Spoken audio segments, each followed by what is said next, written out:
ఇయాల రేపు పోరలను పవేట్ల చదివియాలంటే వేలకు వేలు ఫీజులు కట్టాల్సిందే. పోరలను షేరిక వేసిరంటే అయిపోయి ముక్కు విండి వసూలు చేస్తారు. లక్షల ఫీజులు గుంజే ఈ స్కూళ్ళు బొచ్చడున్నాయి. కానీ మునుపు గిన్ని లేకుండే, వెనకట అసలే లేకుండే.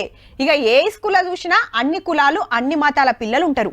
ఉంటే మైనార్టీ స్కూళ్ళు ఉంటాయి కానీ అండ్ల సుత 100కి 10 సీట్లు ఏరేటోళ్ళకి ఇస్తారు. కానీ ఇప్పుడు చూడబోయే ఈ స్కూళ్ళు జర అలాగుంటాయి. అటు సారు పాఠం చెప్తున్నాడు, ఇల్లు మంచిగా రాసుకుంటుర్రు. ఇటు మేడం చెప్తుంటే సుతా ఇల్లంతా ఇంట్రెస్ట్ గా ఇంటుర్రు. క్లాసులు అయిపోగానే మళ్ళా హాస్టల్కి పోయి ఒయిలతోని కుస్తీ పడుతున్నారు. ఆటలు పాటలు సుతా జోరున్నాయి ఇల్లు. అట్లని సర్కార్ నడిపే బడో ప్రైవేటు బడో కాదు, మళ్ళా నిన్నీయాల చాలు చేసిన సుత కాదు. దేశానికి స్వాతంత్రం రాకముందే టక్కర్ బాపా అనే ఫ్రీడమ్ ఫైటర్ కట్టించిండు గుజరాత్ రాష్ట్రం సుక్సర్లా. అట్లని ఎవ్వలను పడితే వాళ్ళను షరీక చేసుకుంటానికి కాదుల్లో, గిరిజనులు ఆదివాసీలు మాత్రమే.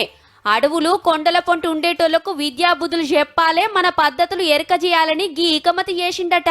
బిల్ సేవా మండల్ పేరు మీద ఆశ్రమ పాఠశాలలు కాలేజీలు పెట్టి 11,000 మందికి మీదనే పిల్లలకు చదువు చెప్తున్నారు.